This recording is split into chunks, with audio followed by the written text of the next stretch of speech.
Sainath Builders ready to occupy new flat for sale in Selayur and Rajakilpakka.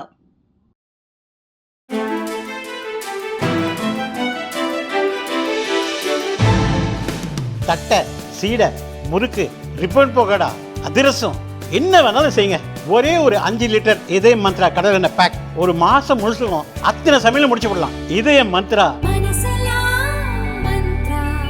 பாட்டாளி மக்கள் கட்சிக்கு ஒரு பெரிய குழப்பம் இருக்கிறது என்பது இன்றைக்கு ஊடகங்களுடைய கேள்வியாக இருக்கிறது.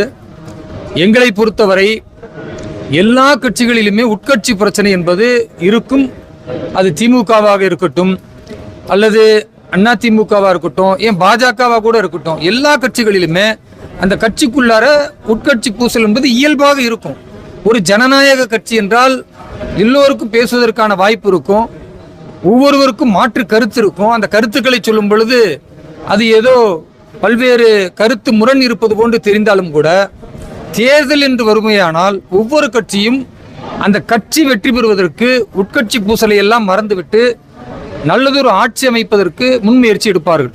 அதுபோலதான் இன்றைக்கு பாட்டாளி மக்கள் கட்சியிலும் ஒரு சில அவர்களுக்குள்ள இருக்கிற உட்கட்சி பூசல் இருந்தாலும் கூடிய விரைவில் அது சரியாகும் என்ற நம்பிக்கை எங்களுக்கு இருக்கிறது. மருத்துவர் ஐயா அவர்களும் அதே போன்று மருத்துவர் அன்புமணி அவர்களாக, ராமதாஸ் அவர்களாக இருக்கட்டும், இவர்கள் எல்லோருமே மிகச்சிறந்த மக்களுக்கு சேவையாற்றியவர்கள் என்பது யாரும் மறுத்துவிட முடியாது. அவருடைய சேவை என்பது நிச்சயமாக தமிழகத்திற்கு தேவை. 2026 நல்லதொரு முடிவை எடுத்து நாட்டின் வளர்ச்சிக்காக ஐயா நரேந்திர மோடி அவர்களின் கரத்தை வலுப்படுத்துவார்கள் என்ற நம்பிக்கை எங்களுக்கு இருக்கிறது. செல்வ பெருந்தை அவர்களை பொறுத்த வரைக்கும் மருத்துவர் ஐயாவை சந்தித்ததை ஒரு எரியிற வீட்டில் புடுங்குற கொல்லி அவனுக்கு லாபம் அப்படின்னு சொல்லுவாங்க. வீடு எரிந்து கொண்டு இருக்குன்னு அணைக்காம அதுல எத்தனை கட்டையை உருவலாம், அது எவ்வளவு உருவுறது நமக்கு லாபமோ, அது மாதிரி தேசிய ஜனநாயக கூட்டணி என்கிற ஒரு பலமான வீட்டை எப்படியாவது எரித்து விட வேண்டும், அதில் இருக்கக்கூடிய ஒவ்வொரு செங்கலையும் பிடுங்க வேண்டும் என்று காங்கிரசினுடைய கயவர்களுடைய திட்டமாகத்தான் இதை நாங்கள் பார்க்கிறோம். இதை பற்றி ஒரு பெரிதாக அலட்டிக் கொள்ள வேண்டிய அவசியம் கிடையாது. தேர்தல் வரும்பொழுது நிச்சயமாக தேசிய ஜனநாயக கூட்டணி, அனைத்து இந்திய அண்ணா திராவிட முன்னேற்ற கழகம் மிகவும் பலமாக தேர்தலையும் சந்திக்கும், சட்டமன்றத்திலும் ஆட்சியையும் பிடிக்கும் என்பதுதான் மக்களுடைய கருத்து. அந்த மக்கள் கருத்து என்னுடைய கருத்தாக பதிவு செய்கிறேன்.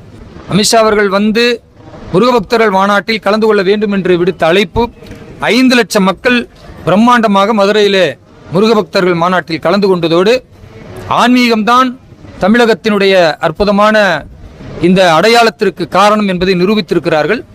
கடவுள் மறுப்பு என்ற காட்டுமிராண்டி கொள்கையை ஐயா ஸ்டாலின் அவர்களிலிருந்து அவருடைய மகன் உதயநிதி ஸ்டாலின் வரைக்கும் இன்றைக்கு பின்பற்றி கொண்டிருக்கிற இந்த கொள்கை முற்றிலுமாக துடைத்தெறியப்படும். ஆன்மீக மண் இது ஈவேரா சொல்லக்கூடிய கடவுள் மறுப்பு மண் அல்ல என்பதை நிச்சயமாக நாங்கள் நிரூபிப்போம்.